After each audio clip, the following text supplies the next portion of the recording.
I'm Shamila Pereira from Stay Home Forever, and today I have with me Peter Regal, my really childhood good friend, and their families and my family has been basically friends forever. And I have with him today because September is dedicated to Alzheimer's, and Peter and his family has experienced Alzheimer's not just with one parent, but both of your parents, I assume. And we just wanted to kind of get to know what their journey was, and what their thoughts are, the problems and the emotions that they have gone through with looking after an elderly parent with Alzheimer's. So Peter, tell us a little bit about where you guys started from, and where your mom is at today, and just briefly tell us what your feelings are on everything. All right, thank you, Shamila. So my mom, round about when she was about 80 years old, we realized that there was something wrong with her, and that we were discovering food in her fridge, and she lived alone and was driving and was very capable, but we were noticing little things like mild forgetfulness, and she wasn't really looking after herself. So we find old food in her fridge and her clothes not being put away and stuff like that. So at that time we had a talk, and then we realized that she had indeed had a diagnosis of Alzheimer's from her doctor. And we were looking at the alternatives, and it was either we would find someone to live with her, or that she would live with one of her children, because we had a lot of children. So long story short, my mom came to live with me. And that actually worked out very well for her. She was still driving, so she was able to go to church, which was nearby my house. And me having the young children was good for her. It brought joy, and she was among the family, and she did well. But inevitably, with Alzheimer's, there is a decline. And so over the years, as much as we tried to, you can't stop this. This is something that just happens.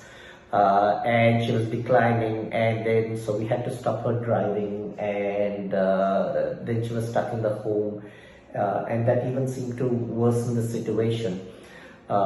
Eventually, we could not look after her in my house because she required a lot of care, like she couldn't be left alone. She'd get frightened and stuff like that, and so temporarily one of my sisters insisted that no, she was going to be able to give her better care and look after her.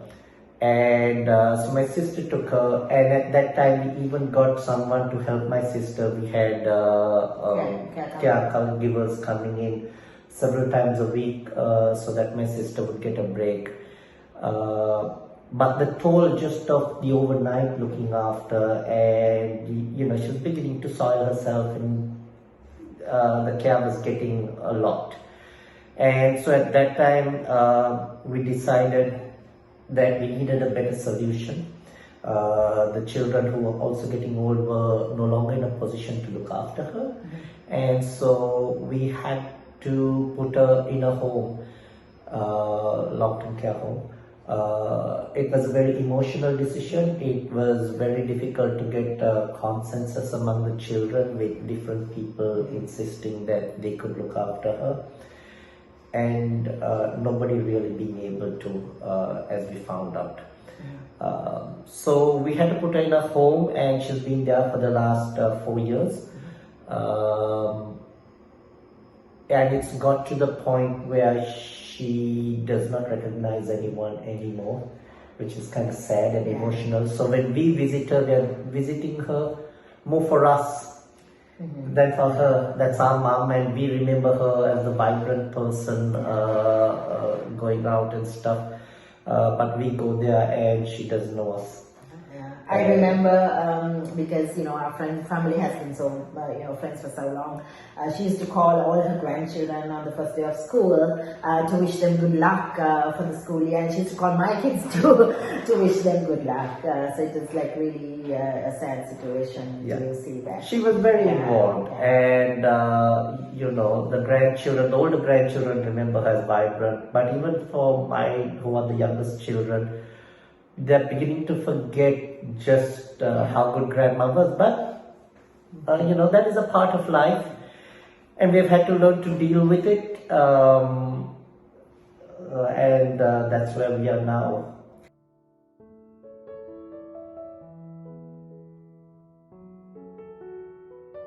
At Stay Home Forever, we try our best to take care of the elderly at home, but in circumstances like this where it is sometimes an impossibility to do so, you have to seek other care.